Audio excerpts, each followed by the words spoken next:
Hello everyone, welcome back to my channel Sindhuja soul. ఈ రోజు మా ఇంట్లో స్పెషల్ వచ్చేసి పొంగనాలు, uttapam, chicken curry and bagara rice చేయబోతున్నానండి. పొంగనాలు చికెన్ కర్రీ కాంబినేషన్ చాలా బాగుంటుందండి, చాలా అద్భుతంగా ఉంటుంది.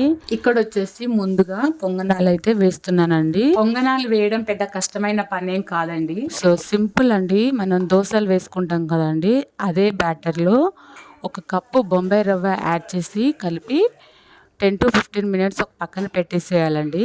దాని తర్వాత ఇప్పుడు ప్యాన్ పెట్టి అందులో ఒక 2-3 డ్రాప్స్ ఆయిల్ వేసుకోవాలండి. వేసిన తర్వాత ఇప్పుడు అందులో పిండి వేసుకోవాలండి. వేసిన తర్వాత ఒక 2 minutes మూత పెట్టేసేయాలండి. మూత పెట్టి అలా ఉంచాలండి. ఇప్పుడు మూత తీసి వాటిని ఫ్లిప్ చేయాలండి. ఫ్లిప్ చేసి మూత పెట్టేసి ఒక 2 minutes ఉంచేసేయాలండి. ఉంచిన తర్వాత నైఫ్ తో వాటన్నిటిని తీసేయాలి. ఆయిల్ ఫస్ట్ వేసాం కాబట్టి మళ్ళీ వేయనవసరం లేదండి. సో సరిపోతుందండి వాటికి. చికెన్ లోకి ఈ పొంగనాలు చాలా బాగుంటాయండి, నాకైతే భలే ఇష్టం. సో ఫ్రెండ్స్, మీలో ఎంత మందికి ఈ రెండింటి కాంబినేషన్ ఇష్టం కామెంట్ చేసేయండి. సో నేనైతే తెలుసుకోవాలి అనుకుంటున్నాను ఎంతమందికి ఇష్టం. బగారా చికెన్ కూడా సూపర్ కాంబినేషన్ అండి. సో అదైతే ఇక అందరికీ ఇష్టము మోస్ట్లీ. సో ఇదైతే తెలుసుకోవాలనుకుంటున్నాను, కామెంట్ చేయండి. సో ఇక్కడ వచ్చేసి ఊతప్పం వేస్తున్నానండి. ఇందాక పొంగనాలు వేసాం కదండి, సో అదే బ్యాటర్ అండి. దోశలు వేసుకుంటాం కదండి, అలాగే వేయాలండి. కాకపోతే ఏంటంటే కొంచెం మందంగా వేసుకోవాలి. దాని మీద కొన్ని టొమాటో ముక్కలు, ఆనియన్ ముక్కలు అయితే వేసానండి. ప్రజెంట్ అయితే ఇవే ఉన్నాయి, ఇవే వేసాను. కొత్తిమీర, పచ్చిమిర్చి, క్యారెట్ ఇవన్నీ వేస్తే ఇంకా బాగుంటుందండి. మీ దగ్గర ఉంటే మీరు యాడ్ చేసుకోండి. ఇప్పుడు దీన్ని ఫ్లిప్ చేయాలండి. ఫ్లిప్ చేసి ఒక 2 minutes అలా ఉంచేసేయాలండి. ఉంచిన తర్వాత ఇప్పుడు 2 minutes తర్వాత తీసేయాలండి. అంతే అండి. సో ఊతప్పాలు ప్రిపేర్ చేసుకోవడం చాలా ఈజీ అండి. సో ఇలా మీకు ఎన్ని కావాలంటే అన్ని ప్రిపేర్ చేసుకోండి. సో ఇక్కడ వచ్చేసి చూడండి, చికెన్ కర్రీ చేస్తున్నానండి. సో దానికోసం ప్యాన్ పెట్టి ఆయిల్ వేసి బిర్యానీ స్పైసెస్, అలాగే ఒక 2 పెద్ద సైజ్ ఆనియన్స్ అండి, మంచిగా వాటిని సన్నగా కట్ చేసి వేసుకోవాలండి. ఇప్పుడు అందులో ఒక టీ స్పూన్ పసుపు యాడ్ చేసుకోవాలండి. యాడ్ చేసిన తర్వాత మంచిగా కలుపుకోవాలండి.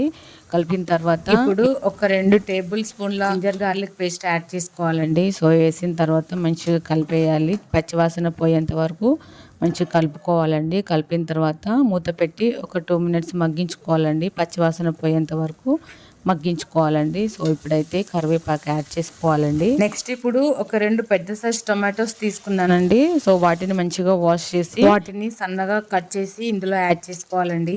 ఇప్పుడు అందులో ఒక స్పూన్ సాల్ట్ వేసి మంచిగా కలిపి ఒక 2 నిమిషాలు మూత పెట్టి టొమాటోస్ ని మంచిగా మగ్గించుకోవాలండి. చూడండి, 2 minutes అయిపోయింది. టొమాటోస్ అయితే మంచిగా మగ్గిపోయాయి. ఇప్పుడు ఇందులో చికెన్ యాడ్ చేసుకోవాలండి. సో చికెన్ అయితే నేనేమి మ్యారినేషన్ చేయలేదండి. సో జస్ట్ సింపుల్ గా చికెన్ కర్రీ చేస్తున్నాను. సో ఇలా చేస్తేనే బాగుంటదండి పొంగనాలకి. అదేంటి లెఫ్ట్ హ్యాండ్ తో చేస్తున్నారు అని మీకు ఒక డౌట్ రావచ్చు. ఫ్రంట్ కెమెరాతో వీడియో షూట్ చేశాను కాబట్టి మీకు అలా కనిపిస్తుందండి. ఇప్పుడు ఇందులో 3 టేబుల్ స్పూన్ల కారం వేసుకోవాలండి.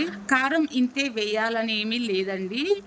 నేను 1 kgకి 3 టేబుల్ స్పూన్ల కారం వేసానండి. లేదు మాకు స్పైస్ ఎక్కువ కావాలి అని అనుకుంటే ఇంకొక 1 స్పూన్ ఎక్స్ట్రా యాడ్ చేసుకోండి. ఫ్రెండ్స్, ఫస్ట్ టైం కనుక ఈ వీడియో చూస్తున్నట్లయితే ప్లీజ్ లైక్ చేయండి. అలాగే ఇలాంటి మరిన్ని రెసిపీస్ కోసం నా ఛానల్ని ప్లీజ్ ఇప్పుడే సబ్స్క్రైబ్ చేయండి. ఇప్పుడు లాస్ట్ లో ఒక టీ గ్లాస్ వాటర్ యాడ్ చేసి అందులో కసూరి మేతి, 1 teaspoon garam masala add చేసి మంచిగా కలిపి మూత పెట్టి చికెన్ ని ఉడికించుకోవాలి.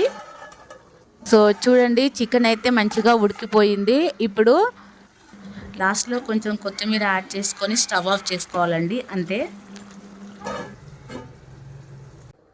ఇప్పుడు ఇక్కడ వచ్చేసి బగారా రైస్ చేస్తున్నానండి. సో చికెన్లోకి బగారా రైస్ అయితే చాలా బాగుంటుంది. సో అందుకని బగారా రైస్ చేస్తున్నానండి. సో ప్యాన్ పెట్టి అందులో ఆయిల్ వేసి కొన్ని బిర్యానీ స్పైసెస్, కరివేపాకు, అల్లం వెల్లుల్లి పేస్ట్, పచ్చిమిర్చి కూడా వేసుకోవాలండి. ప్రజెంట్ అయితే పచ్చిమిర్చి లేవు, మీ దగ్గర ఉంటే మీరు వేసుకోండి. అల్లం వెల్లుల్లి పేస్ట్ పచ్చివాసన పోయేంత వరకు మంచిగా వేయించుకోవాలండి.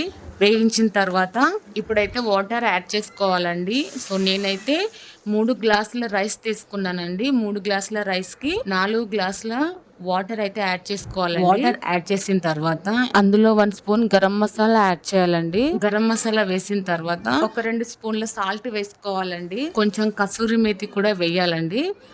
యాక్చువల్లీ కొత్తిమీర వేసుకోవాలండి, ప్రెజెంట్ లేదు కాబట్టి ఇక్కడ నేను కసూరి మేతి యాడ్ చేస్తాను. సో ప్రెజెంట్ ఇంట్లో ఉన్న వాటితోనే చేస్తున్నానండి.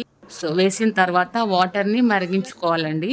మళ్ళీ చెప్తున్నాను ఫ్రెండ్స్, సబ్స్క్రైబ్ చేసుకొని వాళ్ళు కనుక ఈ వీడియో చూస్తున్నట్లయితే ప్లీజ్ సబ్స్క్రైబ్ చేసుకొని చూడండి.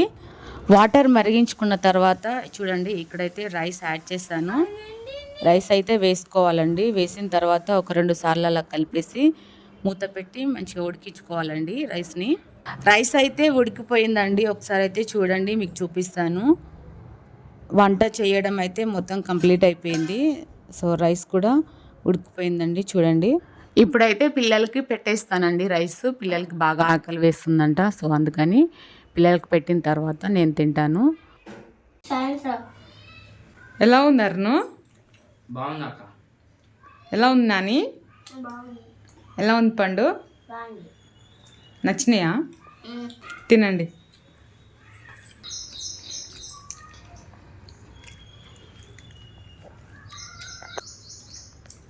తినవా? మొత్తం కంప్లీట్ చేసినావా? తినేయి.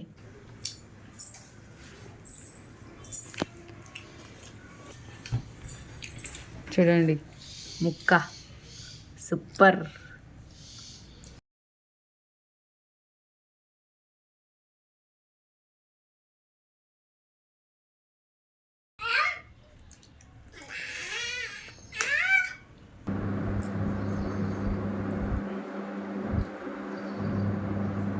బాగుందా? వంటలు అయితే చాలా బాగున్నాయండి, చాలా టేస్టీగా ఉన్నాయి. ఐ హోప్ ఈ రెసిపీస్ మీకు నచ్చాయి అనుకుంటున్నాను. నచ్చితే కనుక ఒక చిన్న లైక్ చేయండి, అలాగే మా ఛానల్ని సపోర్ట్ చేయండి. అలాగే పక్కనున్న బెల్ ఐకాన్ని యాక్టివ్ చేసుకోండి. నేను పెట్టే ప్రతి వీడియోస్ మీకు నోటిఫికేషన్ రూపంలో మీకు వస్తాయి, వెంటనే మీరు చూసేయచ్చు. అండ్ ఇంకొకటి, ఫస్ట్ టైం మా ఛానల్ని చూస్తున్నట్లయితే ప్లీజ్ సబ్స్క్రైబ్ చేయండి. ఫస్ట్ నుంచి చివరి వరకు చూసినందుకు చాలా థ్యాంక్స్ అండి. Thanks for watching my videos. మా వీడియోస్ కనుక మీకు నచ్చినట్లయితే do like, share and subscribe friends. Bye friends. Next మరొక మంచి రెసిపీతో మీ ముందుకు వస్తాను. అంతవరకు బాయ్ బాయ్.